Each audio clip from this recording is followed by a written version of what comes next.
नमस्कार दोस्तों, स्वागत है आपका हमारे नए YouTube channel knowledge growth academy में।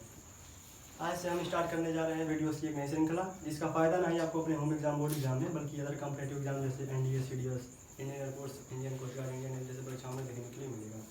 तो आज हम शुरू कर रहे हैं कक्षा 11वीं का पहला अध्याय सेट्स। तो सबसे पहले समुच्चय यानी कि सेट्स क्या होता है। समुच्चय किसी भी परिभाषित वस्तुओं का संग्रह, याद रखिएगा वो परिभाषित होना चाहिए, ऐसे ही नहीं हम कुछ भी बोल देंगे। किसी भी परिभाषित वस्तु का संग्रह समुच्चय के रूप में जाना जाता है। जैसे हम क्या बोल सकते हैं कि इंग्लिश अल्फाबेट के वॉवेल्स का संग्रह, तो हम जानते हैं वॉवेल्स होते कितने हैं, 5 होते हैं, ए ई आई ओ यू, जैसे कि यहाँ पे लिखा गया है। ये समुच्चय, ये बस ऐसा दिखाने का तरीका है। और इसके अंदर जो होता है इसे हम एलिमेंट कहते हैं, हिंदी में बोलते हैं अवयव या तत्व, अवयव या तत्व। और हमेशा समुच्चय जो होता है हमेशा कर्ली ब्रैकेट में बनाते हैं, मौजूदा ब्रैकेट में, जो ऐसे बनता है। तो ये हो गई बात समुच्चय लिखने की। और इसी प्रकार हम बोल सकते हैं जैसे कि लाल रंग के सब्जियों का समुच्चय, और हम बोल सकते हैं कि कॉन्सोनेंट्स का समुच्चय, या फिर हम बोल सकते हैं कि ऐसे फल का समुच्चय जिनके स्पेलिंग जो है ए से स्टार्ट होते हैं, ठीक है।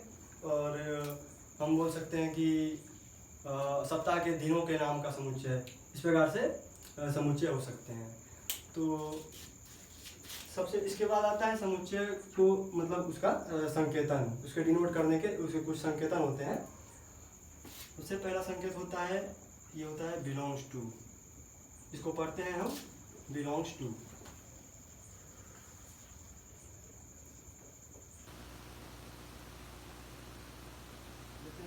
समुच्चय ले लेते हैं, जैसे हम मान सकते हैं कि सम संख्याओं का समुच्चय, सम संख्याओं का संग्रह। सम संख्याओं का संग्रह हमारा क्या हो सकता है।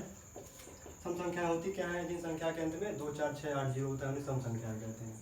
तो इसे हम कर्ली ब्रैकेट बनाएंगे और 2 4 6 8 10 12 10 ये होगा हमारा कर्ली ब्रैकेट। इसके अंदर जो लिखा रहता है उनको हम बोलते हैं तत्व। अब इसका यूज बताते हैं क्या होता है। अगर कोई भी नंबर हम अगर ऐसा 4 ले लेते हैं और इसको लिख देते हैं इस तरह से, और ये हो गया हमारा समुच्चय ए, तो इसको हम पढ़ते हैं ए फॉर बिलोंग्स टू ए, यानी कि 4 जो है समुच्चय ए का तत्व है। 4 समुच्चय ए का तत्व है। इसी प्रकार अगर हम ले लें 8 और 10, इसको हम ऐसे कर दें, इसका मतलब हो गया 8 और 10 समुच्चय ए के अवयव हैं। समुच्चय 8 और 10 जो है समुच्चय ए के अवयव हैं। उसी प्रकार अगर हम ले लेते हैं 7 और 9, क्या ये ए के अवयव हैं। ये 7 और 9 जो है अवयव, ए के अवयव नहीं है, ए के तत्व नहीं है, तो हम इसको ऐसे काट देते हैं। तो ये वाला जो होता है साइन, इसको हम बोलते हैं not belongs to, not belongs to. Hindi में से कोई दिक्कत नहीं है, ऐसा ही पढ़ेंगे, not belongs to, not belongs to. और ये हो गया हमारा, और इसे हम पढ़ेंगे नॉट बिलोंग्स टू।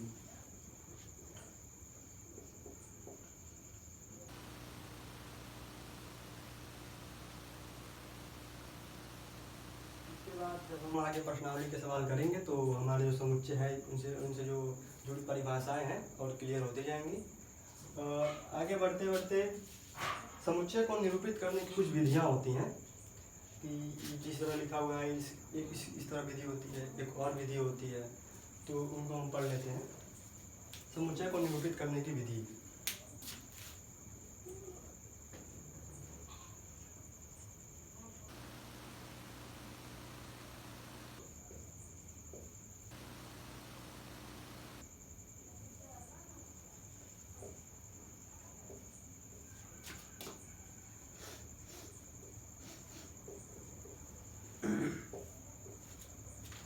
तो सबसे पहली विधि होती है जिसको बोलते हैं हम रोस्टर विधि।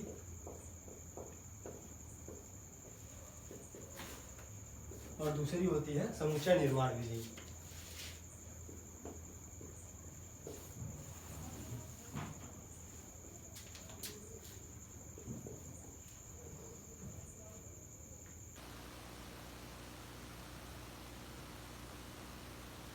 माध्यम से समझाने का प्रयास करेंगे कि रोस्टर विधि में कैसे लिखते हैं और समुच्चय निर्माण विधि में कैसे लिखते हैं। अगर हमें कोई क्वेश्चन दे दिया जाए, हम यहाँ पे क्वेश्चन ले लेते हैं। हम यहाँ पे ऐसा क्वेश्चन ले लेते हैं कि विषम संख्याओं का समुच्चय,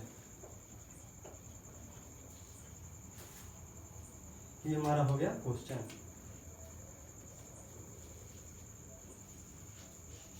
अब इसको हम रोस्टर विधि में कैसे लिखेंगे? रोस्टर विधि में सबसे पहले हम डिनोट करेंगे ऐसे, एक पूछा नहीं, बस हम ऐसा डिनोट कर रहे हैं समुच्चय ए। विषम संख्या होती क्या है? जिन संख्याओं के अंत में 1, 3, 5, 7, 9 अंक संख्या होती है उन्हें विषम संख्या कहते हैं। तो हम रोस्टर विधि में से कैसे लिखेंगे? 1, 3, 5, 7, 9, 11, 20, ये हो गया। अब इसी को हम समुच्चय निर्माण विधि में कैसे लिखेंगे? ये हो गया। यहाँ पे ध्यान दीजिएगा, ये जो समुच्चय निर्माण विधि है, जब हम आगे की प्रश्नावली करेंगे, जब हम 12th में या फिर उसके बाद जब पढ़ते हैं, तो इसका यूज़ काफ़ी ज़्यादा होता है। आपको इसी तरह दिया रहेगा और आपको समझ करके अपने भाषा में उसको इस रूप में बदलना पड़ेगा, फिर उसको सॉल्व करना पड़ेगा। तो लिखते कैसे हैं बनाते हैं, ये देखिए। इसको ऐसे लिखते हैं x कोलन x, इसको पढ़ते हैं कोलन, ये जो डॉट डॉट लगे इसको पढ़ते हैं कोलन। x कोलन x एक विषम संख्या है। ये हमारा क्वेश्चन था। क्वेश्चन ऐसा देगा कि दे देगा कि विषम संख्याओं का समुच्चय, उसके आगे ऐसे रोस्टर विधि में लिखिए, इसे समुच्चय निर्माण विधि में लिखिए, तो ऐसे लिखना है। एक और क्वेश्चन ले लेते हैं कि अभाज्य संख्याओं का समुच्चय।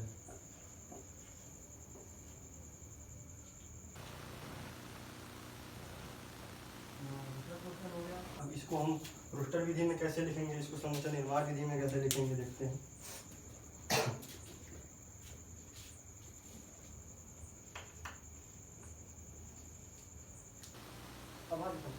क्या होती है? जो संख्या केवल खुद से कटती हैं और एक से कटती हैं, कटने का मतलब होता है विभाजित होना, उन्हें हम कहते हैं अभाज्य संख्याएं।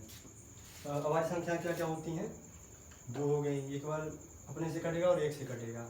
3 हो गई, 4 लेंगे नहीं क्योंकि 4 2 से कट जाएगा, 5 हो जाएगा। 6 लेंगे नहीं, 7 हो जाएगा। 9 लेंगे नहीं, 10 लेंगे नहीं, 11 हो जाएगा, ये हो जाएगा। और इसे हम समुच्चय निर्माण विधि में कैसे लिखेंगे? x कोलन x एक अभाज्य संख्या है।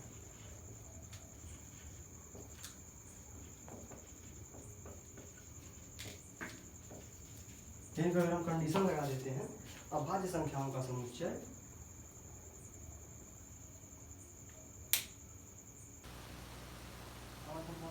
एक से 15 के बीच में, 1 से 15 के बीच, ठीक है। ये हमारा हो गया क्वेश्चन। और यहाँ हम कैसे लिखेंगे? 1 से 15 के बीच में 1 और 15 का इंक्लूड नहीं करना है, और 1 15 होते भी नहीं है। 2 हो गया, 3 हो गया, 5 हो गया, 7 हो गया, 11 हो गया, 12 नहीं होता है, 13 होता है, हम 13 लिख देते हैं यहाँ पे। 14 होता नहीं है और 15 भी नहीं होता है, उसको लेना भी नहीं है, बोला 1 और 15 के बीच में। अब यहाँ पे कैसे लिखेंगे इसी चीज़ को? अभाज्य संख्याओं का समुच्चय 1 से 15 के बीच में, हम यहाँ पे कंडीशन लगाना होता है। तो यहाँ हम लिखेंगे x हमारा जो है 1 से 15 के बीच, यानी कि 1 से बड़ा होना चाहिए और 15 से छोटा होना चाहिए। x हमारा जो है वो है 1 से बड़ा और 15 से छोटा। इसका मतलब इसको अगर हम बंद कर देते हैं, ये देखिए x जो है 15 से छोटा हो गया, और x जो है यहाँ से देखिए 1 से बड़ा हो गया, यानी कि x जो है कहीं ना कहीं 1 और 15 के बीच में है। आप यहाँ पे भी देख सकते हैं 1 और 15 के बीच में है, ठीक है। तो ये हो गया समुच्चय निर्माण विधि और रोस्टर विधि। ये जब हम आगे प्रश्नावली के सवाल लगाएंगे तो लिखा रहेगा समुच्चय निर्माण विधि में, उसको बदलिए रोस्टर विधि में। रोस्टर विधि में दिया रहेगा, उसको बोलेगा समुच्चय निर्माण विधि में बदलने के लिए, राम जी अगर सुनवाई करने के लिए सक्षम हो गए हैं तो इसमें जो पहला क्वेश्चन है इसमें समुच्चय का परिभाषा पूछा गया है, कौन सा समुच्चय है कौन सा नहीं है, अगर है तो क्यों है, नहीं है तो क्यों नहीं है, उसी प्रकार। तो पहला क्वेश्चन ये है कि जे से प्रारंभ होने वाले महीनों का संग्रह, यानी कि वो महीने जिनका स्पेलिंग जे से प्रारंभ होता है। तो इन्हें सबसे पहले लिखना कैसे है, इसे हम लिखेंगे कि यह समुच्चय है क्योंकि परिभाषित है, यह समुच्चय है क्योंकि यह सुपरिभाषित है, क्योंकि जे से प्रारंभ होने वाले महीनों को हम गिन सकते हैं। इसको ऐसे लिखना है और फिर ब्रैकेट में जो जे से स्टार्ट होते हैं उनका नाम लिख देना है। तो इतना आपको करना पड़ेगा, इतना आपको लिखेंगे तब आपको नंबर मिलेगा। सबसे पहले हम लिखते हैं, वैसे हम लिखेंगे कि यह समुच्चय है क्योंकि यह सुपरिभाषित है, यह समुच्चय है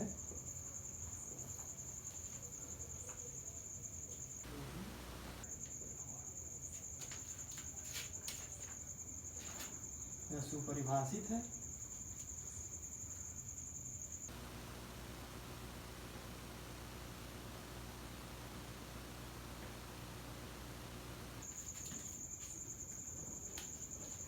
और इसे गिना जा सकता है।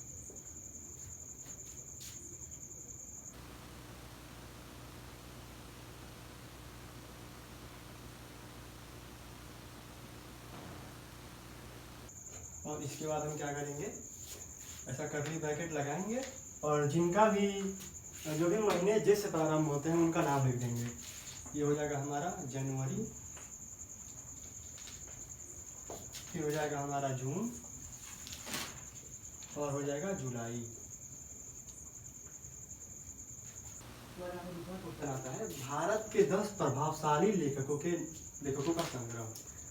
तो सबसे पहले बता दिया है कि जो अगर कुछ एडिशनल दे देगा प्रभावशाली लेखक, या फिर उसके बाद से अगर कुछ एक्स्ट्रा ऐड कर देगा खतरनाक जानवर, ठीक है, सुंदर पशु, इस तरह का कुछ अगर ऐड कर देगा तो हमारा वो समुच्चय के अंतर्गत नहीं आता है। क्योंकि ऐसे में क्या होता है कि जो अगर ये प्रभावशाली शब्द है, ये जो होता है हमारे लिए तो प्रभावशाली हो सकते हैं, लेकिन हो सकता है कि किसी के लिए प्रभावशाली ना हो, तो इस वजह से ये सबके लिए आइडियल कंडीशन नहीं बैठता है, जिस वजह से समुच्चय के अंतर्गत नहीं आता है। फिर से अगर कोई स्पेशलाइज वर्ड लगा देगा, जैसे कि यहाँ पे लगा दिया है प्रभावशाली, फिर लगा देगा खतरनाक, अच्छा, सुंदर, बेकार, ठीक है, तो सर्वश्रेष्ठ, इस तरह का, तो ये समुच्चय के अंतर्गत नहीं आएगा। क्योंकि हो सकता है हमारे लिए सर्वश्रेष्ठ हो, हमारे लिए अच्छा हो, किसी और के लिए अच्छा नहीं हो, ठीक है, तो इस वजह से यह सभी के लिए सुपरिभाषित नहीं होगा। तो यहाँ पे इसको लिखना कैसे है, यहाँ पे हम इसको भी ऐसे ही लिखेंगे कि यह समुच्चय नहीं है,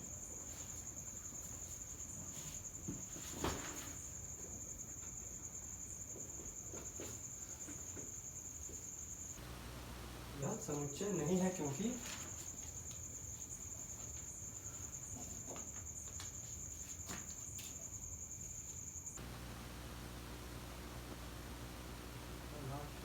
लेखक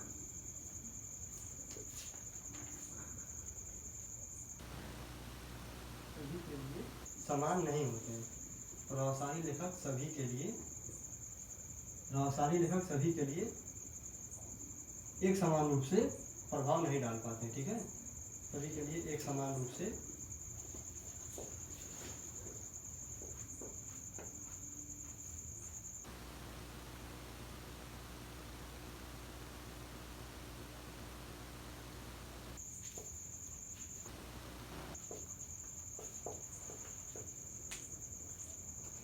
ये हमारा हो गया दूसरे क्वेश्चन का आंसर।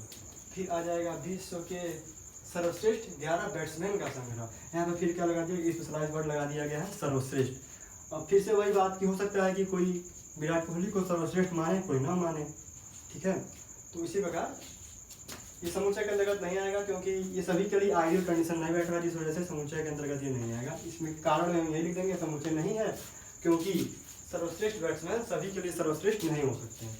फिर आ जाएगा कि आपके कक्षा के बालकों का संग्रह, ये समुच्चय है क्योंकि कक्षा के बालकों को आप गिन सकते हैं, आपके कक्षा में कितने बालक पढ़ते हैं, ये रहेगा समुच्चय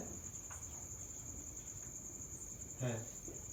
और जो कारण है वो आप खुद लिख लीजिएगा क्योंकि बार बार लिखने का जरूरत नहीं है, आसान सा शब्द है कि ये समुच्चय है क्योंकि कक्षा के बालकों को हम गिन सकते हैं या सुपरिभाषित है। उसके बाद से 100 से कम प्राकृतिक संख्याओं का संग्रह, ये भी समुच्चय है। प्राकृतिक संख्या नेचुरल नंबर 0 से बड़े होते हैं, यह भी समुच्चय है।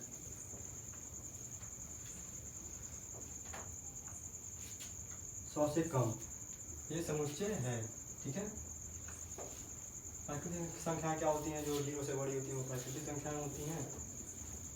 ये हो जाएगा हमारा 1 2 3 डाइडस यहाँ से 99 तक, ठीक है। ये हो गया हमारा कर्ली ब्रैकेट, जिसको हम बोलते हैं अवयव, ठीक है। और इतने को हम बोलते हैं समुच्चय।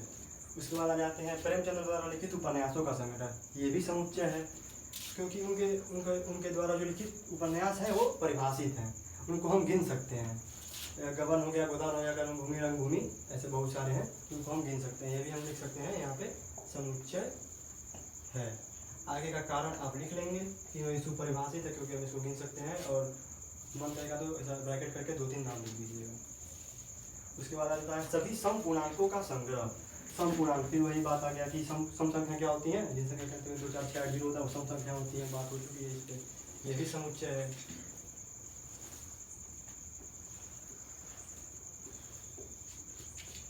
कारण फिर से वही लिखना है कि सुपरिभाषित है, इसको हम गिन सकते हैं, और ब्रैकेट में करके ऐसा लिख देंगे 2 4 6 8 10 डाइडस आगे तक जो भी होता है। यहाँ पे 2 क्वेश्चन और है।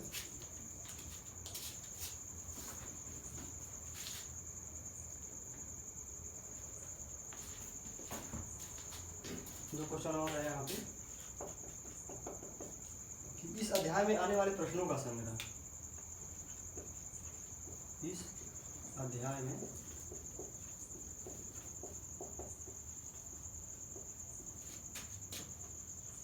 आने वाले प्रश्नों का संग्रह। ये क्वेश्चन हो रहा है।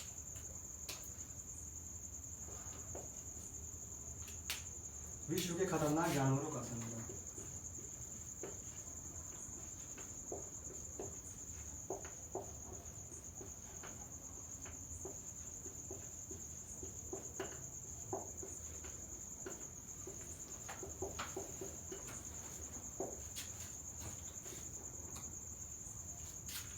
इस अध्याय में आने वाले प्रश्नों का संग्रह, ये भी सुपरिभाषित है क्योंकि आपको पता है कि आपके अध्याय में कितने प्रश्न हैं, कितने प्रश्न आप सॉल्व कर रहे हैं, कि उसमें लिखा हुआ है सुपरिभाषित है, हम उसे गिन सकते हैं। तो यहाँ पे आप लिख देंगे कि समुच्चय है क्योंकि हमारे अध्याय के प्रश्न जो है वो सुपरिभाषित है, उन्हें हम गिन सकते हैं।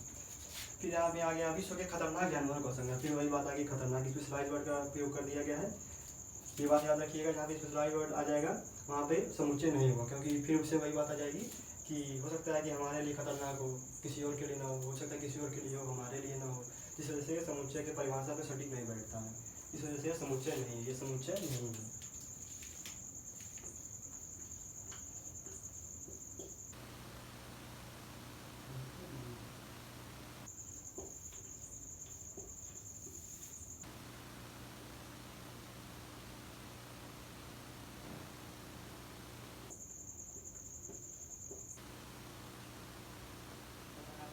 पढ़ लीजिए। आगे बढ़ते हैं क्वेश्चन नंबर 2 पे चलते हैं। यहाँ पे एक समुच्चय दिया हुआ है ए, इसको कुछ एलिमेंट दिए हुए हैं, फिर बोला रिक्त स्थानों को भरिए। यहाँ पे रिक्त स्थान वही भरते हैं जो बताया गया है, जो संकेतन वाला बताया गया था, ये वाला, ये बिलोंग्स टू वाला साइन। इसका मतलब ये होता है अगर यहाँ पे मतलब 5 जो है एक अवयव है या नहीं है। 5 यहाँ पे देखिए, इस समुच्चय एक अवयव है या नहीं। अगर होगा तो हम ये वाला भरेंगे, नहीं होगा तो ये वाला भरेंगे। जो भी एलिमेंट यहाँ पे आगे दिए हुए हैं वो समुच्चय में होंगे तो हम ये वाला भरेंगे। बिलोंग्स टू, इसको हम बिलोंग्स टू पढ़ रहे थे और इसको हम पढ़ रहे थे नॉट बिलोंग्स टू।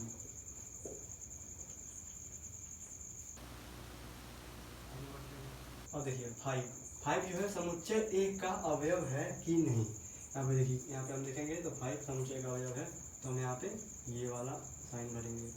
8 समुच्चय में है, 6 तक, 1 से लेकर 6 तक है, 8 नहीं है तो हम यहाँ पे ये वाला भरेंगे।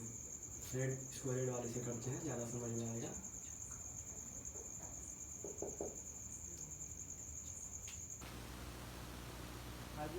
अवयव है इसलिए हम ये वाला भर दिए। 8 जो है समुच्चय एक अवयव नहीं, इसलिए हम ये वाला बढ़ दिए। अब देखिए जीरो, जीरो क्या एक अवयव है? जीरो एक अवयव नहीं है, तो हम यहाँ पे ये वाला साइन बढ़ दिए। और फिर देखते हैं चार, चार के समुच्चय में आएगा चार, यहाँ पे है ये वाला साइन बढ़ दिए। दो भी है, ये वाला साइन बढ़ दिए। 10 10 नहीं है, ये वाला साइन बढ़ दिए। अब उम्मीद है आपको ये समझ में आया होगा। अब क्वेश्चन नंबर 3 पे चलते हैं। यहाँ पे दिया हुआ है कि इसको रोस्टर विधि में लिखना है। ये ऑलरेडी समुच्चय निर्माण विधि में दिया हुआ है, इसलिए हमको लिखना है रोस्टर विधि में। तो बताया गया था रोस्टर विधि में लिखने के लिए जो नॉर्मल कंडीशन होता है उसी को हम बना करके लिख देते हैं, कर्ली ब्रैकेट लगा करके। ठीक है, ये हमारा आंसर होगा, मतलब ये हमारा सॉल्यूशन होगा। ठीक है, यानी कि ये हम यहाँ पे समुच्चय निर्माण विधि में इसको लिख रहे हैं। बोल रहा है कि x कोलन x एक पूर्णांक है और -3, x जो है -3 से बड़ा है और 7 से छोटा है। यहाँ पे देखने वाली बात है, ये जो x है -3 से बड़ा होना चाहिए। अब जो हम नंबर लाइन, अगर हम नंबर लाइन की बात करें, ये होता है हमारा 0 1 2 3, डायरेक्ट आगे तक चला जाएगा। यहाँ पे जाएगा -1 -2 -3, यानी कि ये बोल रहा है, आगे बना देते हैं 4 5 6 7। अब ये बोल रहा है कि x जो है हमारा -3 से बड़ा और 7 से छोटा, यानी इससे बड़ा होना चाहिए, इससे हमारा होना चाहिए बड़ा और इससे हमारा होना चाहिए छोटा। ठीक है, यानी कि हमको नंबर लिखना कहाँ से कहाँ तक है, 2 से लेकर के -2 से लेकर के 6 तक। ठीक है, तो इसको हम लिख देते हैं -2 और -3 में बड़ा कौन है? -2 -3 में बड़ा है -2। जो नेगेटिव साइन के साथ जो छोटा होता है वही बड़ा होता है, यानी कि 3 से -3 से हमको चाहिए बड़ा और 1 से 7 से चाहिए हमको छोटा। तो -2 हो गया, -1 हो गया, 0 हो गया, 1 2 3 4 5 6, ये हमारा हो गया रोस्टर विधि में। ठीक है, अगर इस तरह का साइन लगाया रहता, हमारा x जो है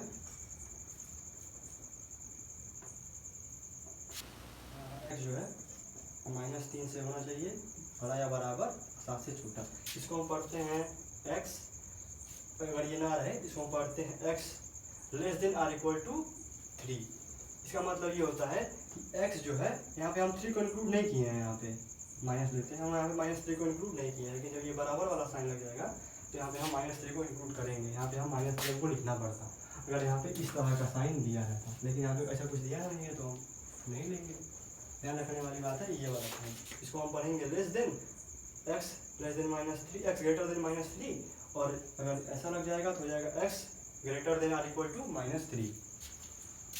आगे बढ़ते हैं, ये जो दूसरा वाला दिया है x कोलन x एक संख्या है और 6 से कम प्राकृतिक संख्या है। 6 से कम प्राकृतिक संख्या क्या होती है? जो 0 से बड़ी होती है। 0 और नेगेटिव वाले को नहीं देते हैं। 6 से कम हमसे 6 से कम, यानी कि हम 6 को नहीं लेंगे। 0 से लेंगे, 1 से लेंगे 5 तक, 1 हो जाएगा, 2 हो जाएगा, 3 हो जाएगा, 4 हो जाएगा, 5 हो जाएगा, 6 को नहीं लेंगे। इसी वाला ये बोला है कि x कोलन x दो ऐसी प्राकृतिक संख्याएं हैं जिनके अंकों का योग 8 है, जिनके अंकों का योग क्या है? 8 है। यानी कि ये बोल रहा है कि हमें ऐसी संख्या चाहिए जिनको हम आपस में जोड़ दें तो 8 बन जाए। तो ऐसी क्या संख्या हो सकती है? 70 हो जाएगा अगर 1 8 ले लेंगे, 1 और 7 ले लेंगे तो हो जाएगा हमारे पास 8। दो संख्याएं होनी चाहिए। याद रखिएगा हम 0 8 नहीं लेंगे। अगर हम 0 8 लेंगे तो हम जानते हैं कि नंबर के आगे 0 हो जाएगा तो उसका कोई मतलब नहीं होता, ये हमारा एक ही अंक का रहेगा। ठीक है, तो हम 0 8 नहीं लेंगे, ये 0 8 लेंगे तो केवल 8 बनाएगा, एक अंक का बनाएगा, 2 अंक का नहीं रह जाएगा।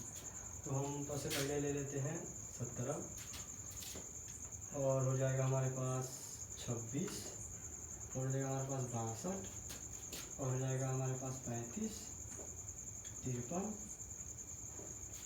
और 80। 8 हो जाएगा, 5 ही ले लेंगे, 3 5 ले लेंगे, 6 2 ले लेंगे, 2 6 ले लेंगे, 1 7 ले लेंगे, 1 7 ले लेंगे, 7 1 छूट गया, 7 1 हो जाएगा। और जगह आपके अगर आपको कोई याद आ रहा हो तो आप लिख सकते हैं, अगर ऐसा कोई हो तो, नहीं हो तो कोई दिक्कत नहीं है। अभी ये वाला डी वाला देख लेते हैं। x कोलन x अभाज्य संख्याएं हैं और 60 की भाजक है। भाजक मतलब 60 उनसे डिवाइड होता है। पहली बात तो वो एक अभाज्य संख्या होनी चाहिए, अभाज्य संख्या क्या होती हैं? जो केवल खुद से और एक से कटती हैं, मतलब एक खुद से और एक से विभाजित होती हैं। और दूसरा क्या होना चाहिए? वो 60 की भाजक होनी चाहिए, यानी कि उनका 60 में भाग दे तो पूरा पूरा कट जाए। तो ऐसी क्या क्या संख्याएं हैं? 60 की भाजक कौन कौन सी संख्या होती है? अगर हम 60 का गुणनखंड निकालेंगे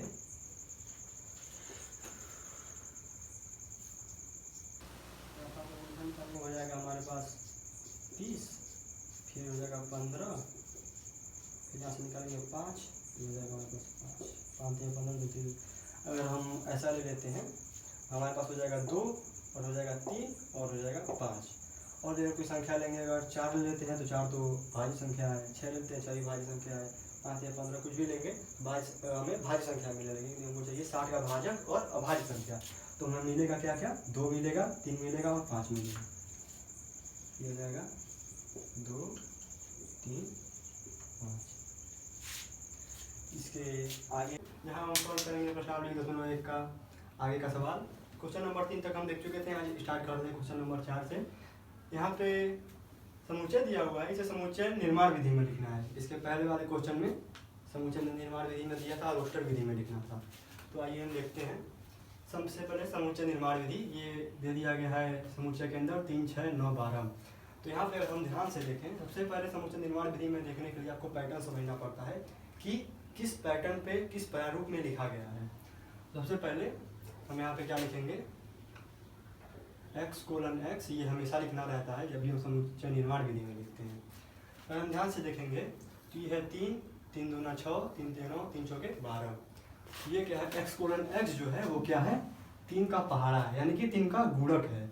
x:x 3 का गुणक है, गुणक है। अगर गुणक है तो आगे भी हो सकता है, 15 होता है, 18 होता है, 21 होता है, आगे तक हो सकता है। लेकिन है कहाँ तक? 12 तक। तो हम क्या लिखेंगे? लेकिन 12 तक है तो हमको रिस्ट्रिक्शंस लगाना पड़ेगा। तो यहाँ पे हो जाएगा x लेस देन 15। ठीक है, तो ये हो गया x:x 3 का गुणक है और x जो है लेस देन 15, यानी कि x जो है 15 से छोटा है। ठीक है, 15 से छोटा है तो हम यहाँ पे 13 या 14 भी ले सकते हैं, लेकिन 13 14 3 का गुणक होता नहीं है, तो अंडरस्टूड है कि वो उसमें नहीं आएगा, 12 तक ही रहेगा। ठीक है, और 15 से छोटा है, 15 के बाद है नहीं, इसमें भी नहीं है, यानी कि ये इसका समुच्चय निर्माण विधि हो गया। अगर हम उसी तरह अगर इसका देखते हैं, यहाँ पे देखिए 2 4 8 16 32। यहाँ पे आपको लग रहा होगा कि 2 का गुणक है, लेकिन 2 के गुणक में 6 आएगा, लेकिन यहाँ पे 6 है नहीं।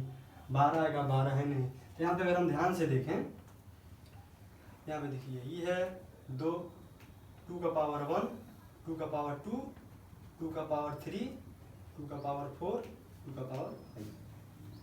2 का पावर 2 यानी कि 4, 2 का पावर 3 यानी कि 8। इस तरह क्या हो जाएगा? हम ऐसे लिखेंगे x:x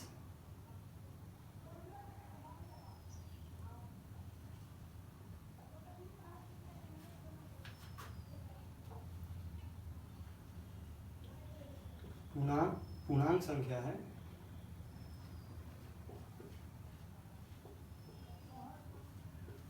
x:x पूर्णांक संख्या है 2 टू दी पावर n, और यहाँ पे n जो है वो कहाँ तक है? 5 तक है या उससे छोटा है, 5 से बड़ा नहीं है। ठीक है, n जो है अगर यहाँ पे बनाए थे हम 2 से 2 के पावर 5 तक, तो 2 के पावर 4 2 के पावर 3 2 के पावर 2 2 के पावर 1, यानी कि n जो है 5 तक है या उससे छोटा है, उससे बड़ा नहीं है। तो हो जाएगा n हमारा less than or equal to 5। ठीक है, तो ये इसका उत्तर हो गया।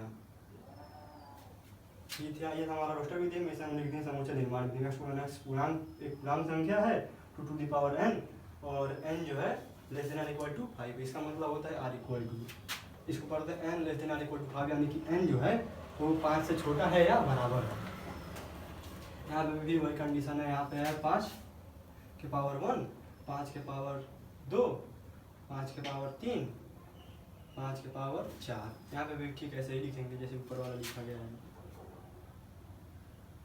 x:x एक पूर्णांक संख्या है,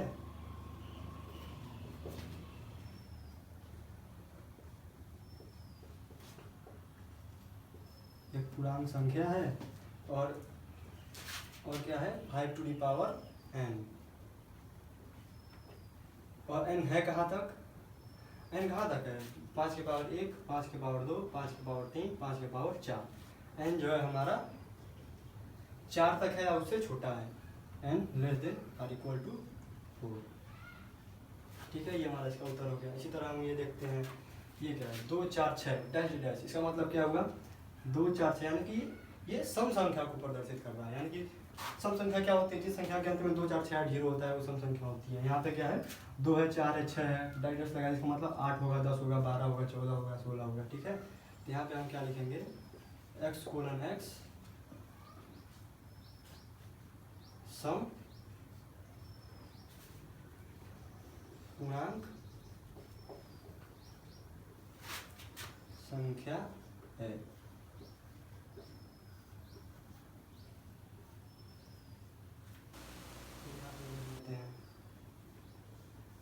यहाँ पे दिया हुआ 1 4 9 डैश कहाँ तक 100 तक। यहाँ पे अगर हम ध्यान से देखें कोई पैटर्न चल नहीं रहा है। ठीक है, ना 1 का गुणज ना 2 का गुणज है, ठीक से पावर बन रहा है, पावर बन रहा है। यहाँ देखिए 1 का पावर 1, 2 का पावर 2, 3 का यहाँ पे 2 ले लेते हैं, 2 का पावर 2। ठीक है, फिर डैश कहाँ तक गया है 10 का पावर 2 तक। ठीक है, यहाँ पे हम लिखेंगे x कोलन x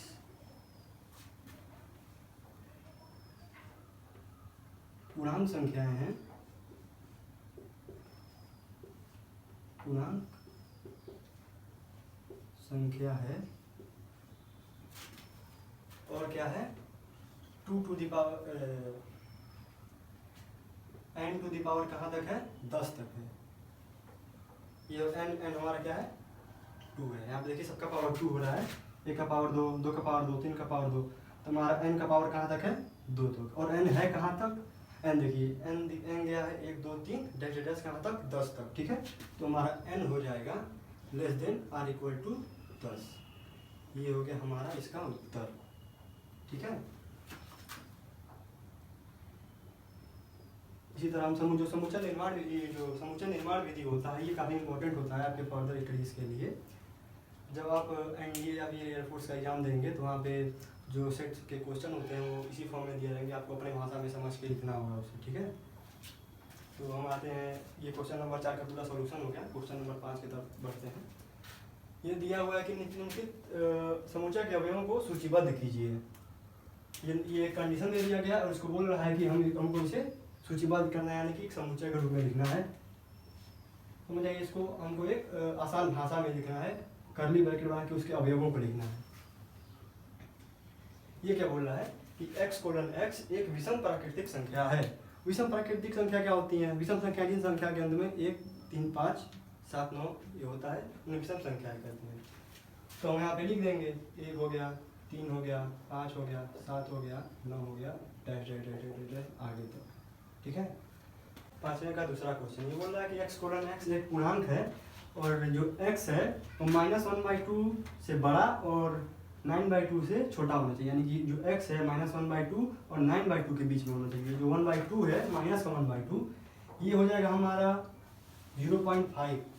ठीक है, और 9/2 हो जाएगा वो हमारा हो जाएगा 4.5, दशमलव में बदल लेंगे उसको। ठीक है, तो यानी कि हमारा जो x है वो क्या होता है इससे बड़ा होना चाहिए और इससे छोटा होना चाहिए। यानी कि इसको बोलते हैं 4.5, ये बोलते हैं हमारा आधा। ठीक है, नंबर लाइन जो लेंगे ये हो जाएगा हमारा 0, ये हमारा मान लेते हैं माइनस का 0.5, ये हो जाएगा 1, ये हो जाएगा 2, ये हो जाएगा 3, ये हो जाएगा 4 और ये हो जाएगा 5। और 5 और जो 4.5 है वो कहीं यहाँ पे आएगा। ठीक है, अब देखिए जो पूर्णांक संख्याएं होती हैं वो ना तो फ्रैक्शन में होती है ना ही डेसिमल में होती हैं। जो पूरा नंबर होता है उसे लिखा जाता है। तो ये हमारा डेसिमल में है, ये भी हमारा डेसिमल में है। बोल रहा है कि दोनों के बीच का होना चाहिए। दोनों के बीच का दिख क्या रहा है, 0 है, 1 है, 2 है, 3 है, 4 है। लिख लेंगे 0 हो जाएगा, 1 हो जाएगा, 2 हो जाएगा, 3 हो जाएगा और 4 हो जाएगा। ठीक है, जो x है इससे बड़ा और इससे छोटा होना चाहिए। तो -1/2 से बड़ा हो गया 0 और 1 2 3 और ये 4 भी हो गया, और ये सारे नंबर जो हैं वो 4.5 से छोटे हैं। जो 4.5 है इसी को 9/2 है, इसको डेसिमल में चेंज कर दिए हैं, बात वही होता है। अब अगला क्वेश्चन पढ़ते हैं। जो सी तीसरा, पाँचवें का तीसरा, ये बोल रहा है x:x एक रैंक है और x² less than or equal to 4। ये जो भाषा होता है आपको समझना पड़ेगा कि ये क्या कह रहा है। ये कह रहा है ये कि x एक ऐसी संख्या है जिसका वर्ग करने पर या तो वो 4 आ रहा है या उससे छोटा आ रहा है। देखिए, या तो वो 4 के बराबर आ रहा है या उससे छोटा आ रहा है। Less than x² less than or equal to 4, यानी कि x कोई संख्या है जिसका स्क्वायर करने पर या तो वो 4 आ रहा है या उससे छोटा आ रहा है। ठीक है, तो कौन कौन सी संख्याएं हैं? अगर हम ध्यान दें तो अगर हम 1 का स्क्वायर करेंगे तो 1 आएगा, ठीक है। 2 का स्क्वायर करेंगे तो 4 आएगा, ठीक है। लेकिन जब 3 का स्क्वायर करेंगे तो वो आएगा 9। 4 से हो जा रहा है बड़ा, लेकिन हमको चाहिए 4 से छोटा या बराबर। तो सबसे पहले हमारा 1 हो जाएगा, 1 का स्क्वायर करेंगे 1, 4 से छोटा है। 2 का हो जाएगा, 2 का स्क्वायर करेंगे 4, 4 के इक्वल है, ठीक है। अब देखिए, अब हो जाएगा अगर हम -1 का अगर स्क्वायर करते हैं, -1 का स्क्वायर क्या होता है? -1 इंटू -1 हो जाएगा प्लस, मिल जाएगा 1 आ गया। 1 क्या है? 4 से छोटा है, तो यहाँ पे -1 मिल जाएगा, ठीक है। इसी तरह अगर हम -2 ले लें, -2 इंटू -2, माइनस कट के प्लस हो जाएगा और ये हो जाएगा 4, तो हमारा -2 भी आ जाएगा। और बीच में क्या आ जाएगा? और बीच में क्या आ जाएगा? 0। 0 का स्क्वायर करेंगे 0 हो जाएगा, ठीक है। और वो 4 से छोटा है ही, ये हो जाएगा हमारे पास 0। यानी कि हमारे पास कुल कितनी संख्याएं आ गई जिनका वर्ग करने पर 4 या उनसे छोटा होगा, तो 5 संख्याएं आ गई। -1 आप करके दे सकते हैं। -1 का स्क्वायर करेंगे आएगा +1 जो कि 4 से छोटा है। -2 का स्क्वायर करेंगे जो आएगा +4 जो यहाँ पे दिया हुआ है r = 4 के बराबर है। 0 करेंगे 0 आएगा, 4 से छोटा है। 1 का करेंगे 1 आएगा, वो भी 4 से छोटा है। और जो 2 आएगा, 2 का स्क्वायर करेंगे 4 के बराबर आएगा, ठीक है। यानी कि हमको इसमें 5 संख्याएं मिलेंगी। जो चौथा वाला क्वेश्चन है तो निकाल लेते हैं इसको।